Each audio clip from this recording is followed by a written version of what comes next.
जब मैं 7 साल बाद लंदन से वापस आया तो पैसों के मामले में मुझे बैंक जाना पड़ा। वहाँ की ब्रांच मैनेजर बहुत ही खूबसूरत लड़की थी जिसने मुझे अच्छे तरीके से डील किया। बैंक के काम से फ्री होकर जब मैं घर वापस आया तो मुझे उसी ब्रांच मैनेजर लड़की की कॉल आई। वो मुझे कहने लगी कि आप अपना शनाख्ती कार्ड बैंक में ही भूल गए। तो मैंने उसे कहा कि मैं कल आकर बैंक से ले लूंगा, लेकिन वो शाम को हमारे घर आ गई।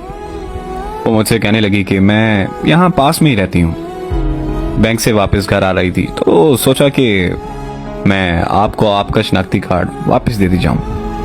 हमारे घर में मेरे अलावा मेरे माँ बाप और एक छोटा भाई था। अम्मी ने उससे चाय का पूछा तो उसने हाँ कर दी। फिर उसने बैठकर हमारे साथ चाय पी और वापस अपने घर चली गई। वो मेरी अम्मी की काफी अच्छी सहेली बन गई थी, इसीलिए वो रोज बैंक से वापसी पर हमारे घर से होकर अपने घर जाने लगी। मैं और वो रोज शाम को चाय पीते और खूब बातें करते थे। हम ना सिर्फ अच्छे दोस्त बन गए बल्कि वो हमारे घर का एक फर्द बन चुकी थी। फिर एक दिन उसे पता चला कि मैं लंदन वापस जा रहा हूँ तो वो मेरे कमरे में आकर रोने लगी और ये कहने लगी कि मैं आपसे बहुत ज़्यादा प्यार करती हूँ। मैं आपको देखे बगैर नहीं रह सकती, इसीलिए रोज़ आपके घर आती हूँ। आप प्लीज़ मुझसे इतनी दूर मत जाएं।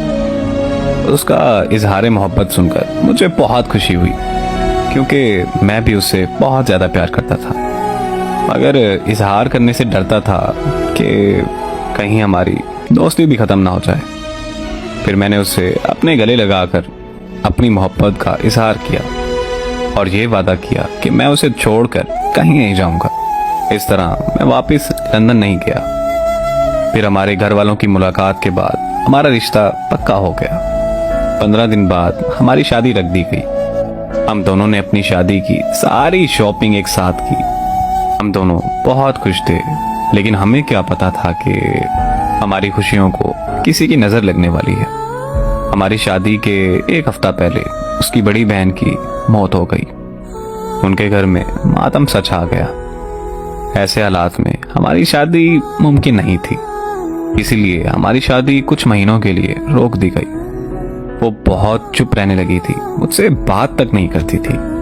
फिर एक दिन मुझे उसकी कॉल आई और वो रोते हुए मुझे कहने लगी कि मुझे माफ कर देना, मैं अपने बहनोई से शादी करने जा रही हूँ। अगर तुम ऐसा नहीं करोगी तो मेरी बहन के बच्चे रुल जाएंगे।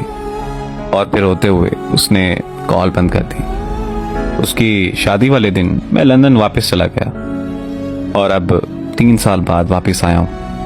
मैं वापस पाकिस्तान आना नहीं चाहता था, लेकिन अम्मी की जिद की वजह से मैं वापस आया। सुना है कि वो अपनी जिंदगी में बहुत खुश है। अल्लाह हमेशा उसे खुश ही रखे।